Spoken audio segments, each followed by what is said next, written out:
Wanita bijak yang jadi pilihan YB kalau sekiranya satu hari nanti dia dijodohkan?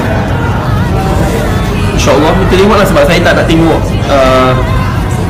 paras rupa saja. Okey. Tapi memang setakat ni insyaAllah ialah. So maknanya kriteria tu wanita bijak lah. Dia tak, saya tak nak, kalau boleh saya tak nak kritik wanita yang tak bijak. Dia kata oh memang tak boleh. Okey. Yang paling penting untuk saya adalah intipati atau jati dirinya. Sikap tu jauh lebih penting daripada semua yang lain. Saya rasa betul. Yang tu yang mana kriteria utama yang tu lah. Ya. Kalau dalam banyak-banyak yang berhijab tu, siapa agaknya yang YB suka tengok? Maksudnya macam contoh Datuk Siti ke? Itu Datuk Siti, memang Datuk Siti lah. Itu memang idola saya. By far Datuk Siti tu Datin Juma. Datin Juma very powerful sebab Nilofa. Dua ciri wanita idaman YB. Wah, wanita idaman. Seseorang yang sangat bijak dan pandai, seseorang yang boleh tahan karakter saya kadang-kadang ni cepat bawa marah, seseorang yang suka membaca, seseorang yang cintakan negara, dan terakhir orang yang boleh terima keluarga saya.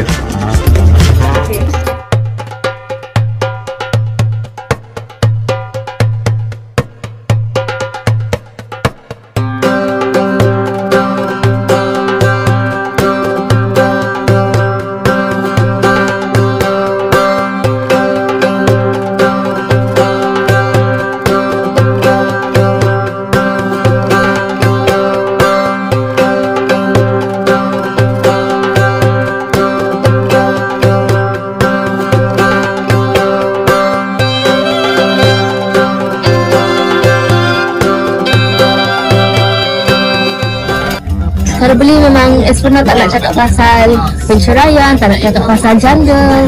Bella nak fokus pada kerjaya dan anak-anak je.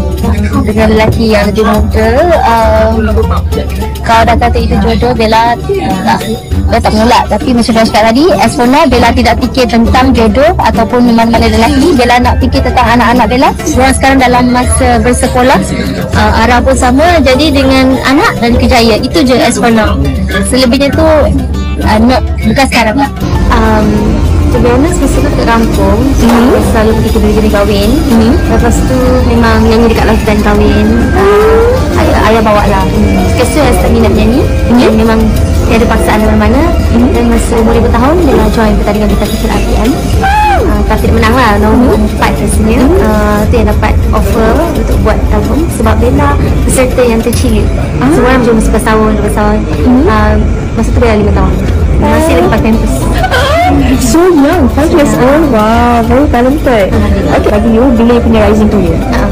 Sebenarnya untuk Bella sendiri, Bella tak perasan benda tu sama ada dia rise ke tak ke. Mungkin pandangan orang lain yang mungkin orang tak nampak. Tapi untuk Bella sendiri, I would say masa kecil tu memang Bella dah start buat show. Bila buat show kan orang bagi duit. So duit tu lah untuk Bella ni ada duit kita ke sekolah, bayar yuran dan macam-macam. So kalau kata rising tu mungkin tahun ni lah. Tapi daripada kecil tu memang dah start lah shooting, nyanyi, recording macam tu. Cukup sudah, cukup dalam luka hatiku. Tak sadarkah hatiku kau patahkan. Pergi sudah, pergi jauh, lupakan aku. Cukup satu kali, tak perlu kau lagi.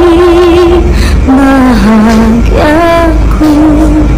pasti, tapi bukan nyaman. Oh my god, I got goosebumps. Thank you.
punya penyamun dah.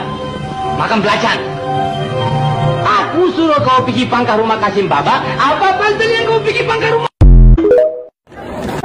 Dalam hidup Bella, ada masa Bella rasa jatuh berkali-kali. Rasa macam semua yang Bella cuba tak berhasil. Dan Bella sedar, untuk bangkit, Bella perlu cari semula diri dan kembali dekat dengan Tuhan. Bella ambil masa untuk tenangkan fikiran, berdoa dan tanya diri apa yang Bella perlukan. Bella belajar untuk terima apa yang tak boleh diubah dan fokus pada apa yang boleh diperbaiki. Walaupun proses ini perlahan, Bella rasa lebih kuat dan lebih tenang. Jika korang rasa hilang atau jatuh, ingatlah, ambil masa untuk diri sendiri dan berserah pada Tuhan. Kekuatan sebenar ada dalam diri kita. Kita semua boleh bangkit semula satu langkah pada satu masa. Terima kasih kerana menjadi sebahagian daripada perjalanan Bella. Bagai rembulan, terpukau alam di cantik rupawan.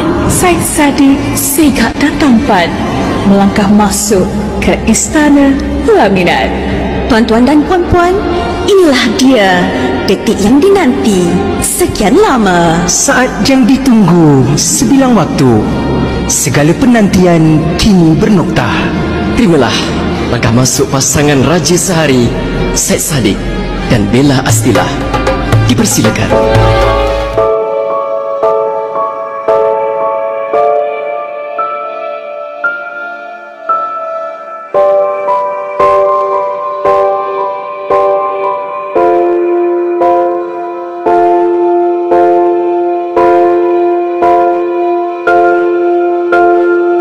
Terima kasih kerana menonton video di My Paparazzi. Jangan lupa subscribe dan tekan loceng. Bye, jumpa lagi.